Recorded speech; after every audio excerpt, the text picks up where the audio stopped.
Tu la préfères à la frangipane, à la compote de pommes ou au chocolat, mais est-ce que tu sais d'où vient la galette des rois? Figure-toi que cette tradition remonte à l'Antiquité.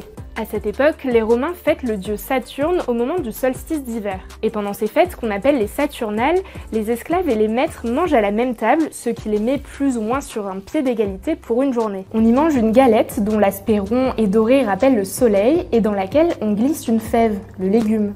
Celui qui reçoit la part avec la fève devient le roi pour la journée et peut donner des gages à qui il veut. Évidemment, la galette traverse les siècles et s'adapte à chaque époque. Ce qui est assez connu, c'est que l'Église l'associe à l'épiphanie et au roi mage. Mais ce qu'il est moins, c'est qu'au XIVe siècle, la coutume est de payer sa tournée si on tombe sur la fève. Et oui, c'est pour ça qu'on a créé des fèves en porcelaine, parce qu'apparemment, les plus radins avalaient la fève pour ne pas débourser un centime. Bon, après ça se corse un peu à la Révolution française.